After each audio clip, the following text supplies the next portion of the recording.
নমস্কাৰ বন্ধুসকল, সকলোকে আমাৰ চেনেল আৰবি টিপছলৈ পুনৰ স্বাগতম জনালোঁ। বন্ধুসকল, আজি মই আপোনালোকক এটা অতি লাভজনক খেতিৰ বিষয়ে জনাম আৰু এই খেতিৰ জৰিয়তে কিদৰে আপুনি অতি কম ঠাইতে বছৰি বহু লাখ টকা উপাৰ্জন কৰিব পাৰিব সেই বিষয়ে জনাম। আপোনালোকে দেখা আপেল যেন লগা এই ফলবিধেই হ'ল কাশ্মীৰী আপেল বগৰী। হয়, অসমৰ জলবায়ু মাটি এই খেতিৰ বাবে যথেষ্ট উপযোগী। ইতিমধ্যে অসমত বহুতে এই খেতি কৰি কম সময়ত কম মূলধন খটুৱাই বহু টকা উপাৰ্জন কৰিবলৈ সক্ষম হৈছে। বন্ধুসকল, আপোনালোকে দেখা পোৱা এই ল'ৰাজনৰ নাম ৰচিদুল ইছলাম। বঙাইগাঁৱৰ বৰপেটা ৰোডৰ এই ভাইটিজনে মেথছত অনাৰ্ছ লৈ বৰ্তমান BSc কৰি আছে। এই ভাইটিজনে এই কাশ্মীৰী আপেল বগৰী যোৱা বছৰ যথেষ্ট উপাৰ্জন কৰিবলৈ সক্ষম হৈছে। তেওঁৰ লগতে অসমৰ বহুজনে এই খেতি ইতিমধ্যে কৰিছে। আপেল বগৰী খেতি কৰিবলৈ আপুনি দুটা ছিজনত কৰিব পাৰে। ৰোপণৰ উৎকৃষ্ট সময় হ'ল ডিচেম্বৰ মাহৰ পৰা এপ্ৰিল মাহ পৰ্যন্ত, আৰু নহ'লে জুন মাহৰ পৰা ছেপ্টেম্বৰ মাহতো আপুনি ৰুব পাৰে।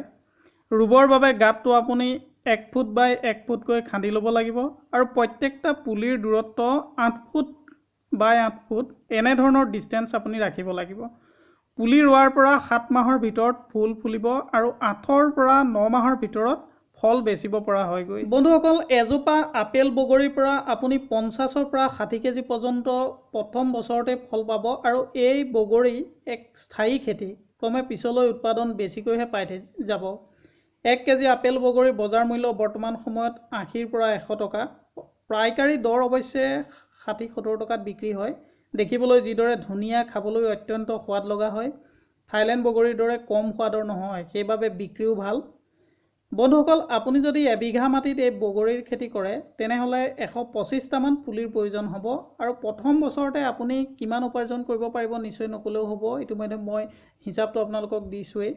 এবিঘা মাটিত 20ৰ পৰা 25,000 টকামান আপুনি খৰচ কৰিব লাগিব, আৰু আপুনি 3ৰ পৰা 4 লাখ টকা পৰ্যন্ত প্ৰথম বছৰতে আপুনি উপাৰ্জন কৰিবলৈ সক্ষম হ'ব। ইতিমধ্যে মই কৈছোঁৱেই যে অসমৰ মাটি অতি উৎকৃষ্ট এই আপেল বগৰীৰ কাৰণে। আপেল বগৰীৰ বিভিন্ন ভেৰাইটি, বিভিন্ন জাত আছে। তাৰে ভিতৰত আপোনাৰ সুন্দৰী আপেল বুলি এটা পায়, কাশ্মীৰী আপেল, থাইলেণ্ড আপেল, আপোনালোকে জানে থাইলেণ্ড আপেল বগৰী। কিন্তু যিটো এইটো মই আপোনালোকক দেখাইছোঁ কাশ্মীৰী আপেল বাৰ বুলি যাক কোৱা হয়, এই ভেৰাইটিৰ যিটো খেতি সেইটো যদি আপুনি কৰে নিশ্চয় আপুনি বজাৰ মূল্য পাব। দেখিবলৈ যথেষ্ট সুন্দৰ, একোটা আপেলৰ দৰেই লাগে। আৰু জৈৱিক সাৰ প্ৰয়োগ কৰি ভাৰ্মি কম্প'জৰ আপুনি যদি ব্যৱহাৰ কৰে, গাঁতত আপুনি গাঁত খান্দোতে, পুলিটো ৰুবৰ সময়ত গাঁত খান্দোতে আপুনি ভাৰ্মি কম্প'জ দি পেলাই যদি আপুনি কৰে, বা জৈৱিক পদ্ধতিত যদি আপুনি খেতি কৰে, নিশ্চয় আপুনি বজাৰ পাব। বাহিৰৰ বজাৰতো আপোনাৰ যথেষ্ট ইয়াৰ মূল্য পোৱা যায়। গতিকে আপুনি 1ৰ পৰা 2 বিঘা মাটিত যদি কৰে, মই কৈছোঁ 1 বিঘাত যদি 125টা পুলি ৰুবলগীয়া হয়, তেতিয়াহ'লে 2 বিঘা মাটিত আপোনাৰ 250 জোপা যদি আপুনি পুলি লগায়, তেতিয়াহ'লে আপুনি 60 কেজিকৈ ধৰিলেও 15,000 কেজি আপুনি প্ৰথম বছৰতে পাব। আৰু 15,000 কেজি যদি আপুনি 60 টকা দৰতো বিক্ৰী কৰে, তেতিয়াহ'লে প্ৰথম বছৰতে আপুনি 9 লাখ টকা উপাৰ্জন কৰিবলৈ সক্ষম হ'ব পাৰিব। এটা ফলত 100 গ্ৰামলৈকে ওজন হোৱা দেখা গৈছে।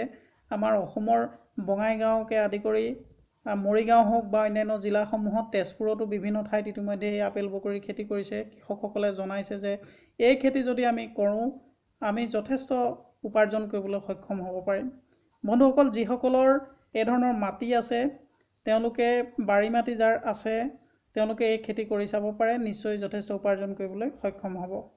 বন্ধুসকল, আজিলৈ ইমানেই। আশা কৰোঁ ভিডিঅ'টো চাই আপোনালোক কিছু পৰিমাণে হ'লেও উপকৃত হ'ব পাৰিছে। যদি ভিডিঅ'টো চাই আপোনালোকৰ ভাল লাগিল তেতিয়াহ'লে লাইক আৰু কমেণ্ট কৰিব। আমাৰ চেনেল যদি এতিয়াও ছাবস্ক্ৰাইব কৰি লোৱা নাই, অনুগ্ৰহ কৰি আমাৰ চেনেল আৰবি টিপছ ছাবস্ক্ৰাইব কৰি ল'ব। ধন্যবাদ।